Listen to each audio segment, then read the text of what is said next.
ہفتہ وار اجتماع کے فوائد، اچھی اچھی نیتیں ہوتی ہیں تلاوت سے پہلے، نعت سے پہلے، اور ان اچھی اچھی نیتوں کے ساتھ ہم ہفتہ وار اجتماع میں شرکت کر سکتے ہیں۔ نیتیں تو 63 کر لیں بھائی، اگر اس کو لکھیں تو۔ اللہ پاک کی رضا، حصول ثواب کے لیے جب تک زندہ رہا بلا ناغہ اول تا آخر ہفتہ وار اجتماع میں شرکت کرتا رہوں گا۔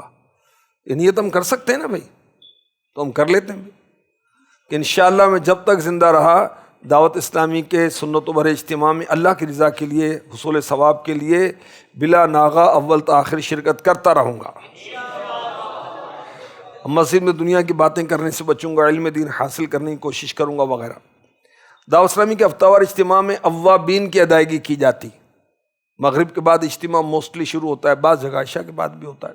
نماز مغرب کے بعد 6 رکعتیں جو پڑھے تو آخری نبی مکی مدنی صلی اللہ علیہ وسلم نے فرمایا 6 رکعتیں پڑھے اور ان کے درمیان کوئی بری بات نہ کرے تو یہ 12 سال کی عبادت کے برابر ہوگا۔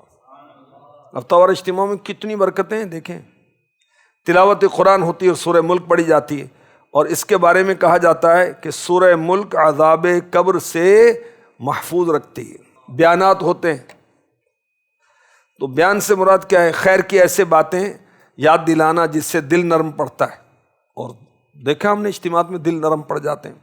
اور واعظ بیان، اس کو یوں بھی کہا گیا کہ ایسی بات کی طرف رہنمائی کرنا، گائیڈ کرنا جو رغبت اور ڈر کی طرف اصلاح کرے۔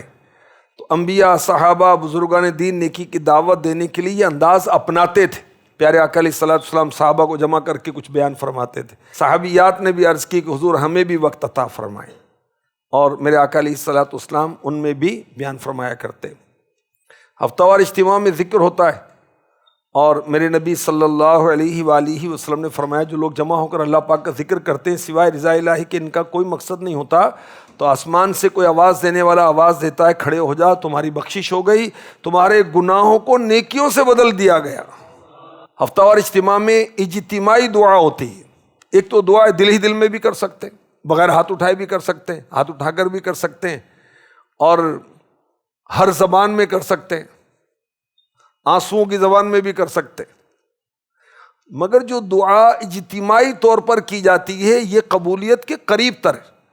اعلیٰ حضرت نے لکھا کہ جماعت میں برکت اور دعائے مجمع مسلمین اقرب بقبول، مسلمانوں کے مجمع میں دعا مانگنا قبولیت کے قریب تر ہے۔ علماء فرماتے ہیں جہاں 40 مسلمان صالح یعنی نیک مسلمان جمع ہوتے ہیں ان میں ایک ولی اللہ ضرور ہوتا ہے، ان کے صدقے میں اللہ ہم سب کی بخشش فرما۔ ہفتہ وار اجتماع میں بیان میں بھی، بعض اوقات تلاوت میں بھی، نعت میں بھی، ذکر میں بھی، اور دعا میں تو بڑے رقت انگیز مناظر ہوتے ہیں۔ اور یہ رونا اللہ اور رسول کی محبت میں، گناہوں کو یاد کر کے، جہنم کو یاد کر کے، عذابات کو یاد کر کے رونا، یہ تو سبحان اللہ بڑی سعادت کی بات ہے۔ آخری نبی مکی مدنی محمد عربی صلی اللہ علیہ وسلم نے فرمایا، آپ خطبہ ارشاد فرما رہے تھے ہمارے آقا صلی اللہ علیہ وسلم، تو ایک شخص رونے لگا۔ فرمایا اگر آج وہ مومنین، وہ مسلمان جن کے سر پر مضبوط پہاڑوں جیسے گناہوں کا بوجھ ہو، وہ بھی تمہارے ساتھ حاضر ہوتے تو اس رونے والے شخص کی برکت سے سب کی مغفرت کر دی جاتی، کیونکہ یہ رو رہا ہے اور فرشتے رو رو کر اس کے حق میں دعا کر رہے ہیں۔ یا اللہ، فرشتے کیا دعا کر رہے ہیں؟ یا اللہ کثرت سے رونے والوں کی شفاعت نہ رونے والوں کے حق میں قبول فرما لے۔ انفرادی کوشش کرنے کا موقع ہوتا ہے دعوت اسلامی کے ہفتہ وار اجتماع میں۔ دیکھیں ہر شعبہ اپنا اپنا کام کر رہا ہے، لیکن جو ہفتہ وار اجتماع ہے تمام شعبوں کا اجتماع ہے۔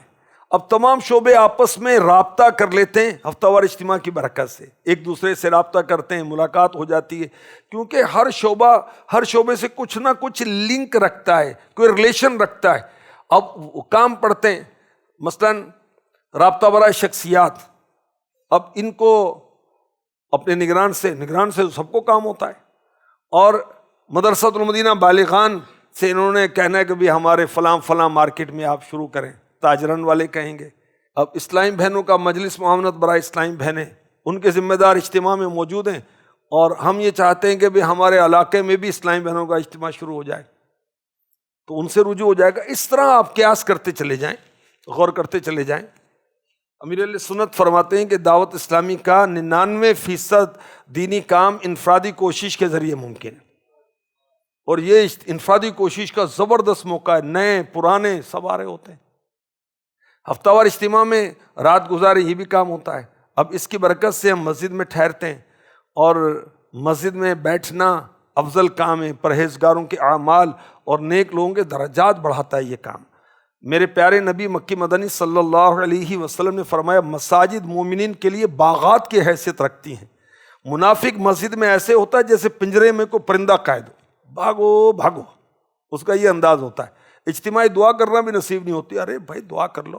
ہم کسی جانے والے کو یہ نہیں کہیں گے کہ استغفر اللہ، یہ منافق نکل گیا مسجد سے، تو اللہ جانے بندہ جانے بھائی، تو وہ ہم اپنے اس میں ڈریں گے کہ بھئی یہ تو مومن کی صفت تو یہ کہ مسجد میں اس کا دل لگتا ہے، وہ مسجدوں کو آباد کرنے والا ہوتا ہے، تو میں کیوں جاؤں بھائی، میں تو بیٹھوں گا یہاں۔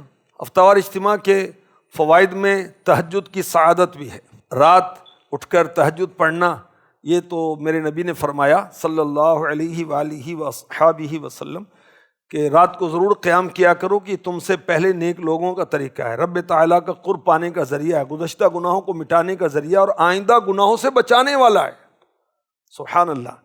اشراق و چاشت کی نماز ادا کی جاتی ہے ہفتہ وار اجتماع میں اگر مکمل شرکت ہو، اور اللہ کے محبوب صلی اللہ علیہ وآلہ وسلم نے فرمایا جو شخص نماز فجر سے فارغ ہو کر اپنی جگہ بیٹھا رہے یہاں تک کہ اشراق کے نفل پڑھے، خیر ہی بولے، اس کے گناہ بخش دیے جائیں گے اگرچہ سمندر کے جھاگ سے زیادہ ہوں۔ تو ہفتہ وار اجتماع کے فوائد ہم نے سنے کہ ہفتہ وار اجتماع میں اوابین کی سعادت ملتی ہے، تلاوت قرآن کی سعادت ملتی ہے، بیانات سننے کی سعادت ملتی ہے، ذکر کی سعادت ملتی ہے، ہفتہ وار اجتماع میں اجتماعی دعا میں شرکت کی سعادت ملتی ہے، اور کتنے خوش نصیب اللہ رسول کی محبت میں، خوف آخرت میں، گناہوں کے خوف میں روتے ہیں، اور اس کے ساتھ دعا کرنے میں ہم شامل ہو جاتے ہیں۔ انفرادی کوشش کا موقع ملتا ہے، رات مسجد میں ٹھہرنے کا موقع ملتا ہے، تہجد کی سعادت ملتی ہے۔ ہفتہ وار اجتماع میں شرکت کی برکت سے اشراق اور چاشت پڑھنے کی سعادت ملتی ہے، تفسیر سننے سنانے کے حلقے میں شرکت کی سعادت ملتی ہے، شجرہ شیف پڑھنے کی سعادت ملتی ہے، اورات پڑھنے کی سعادت ملتی ہے۔ الحمدللہ۔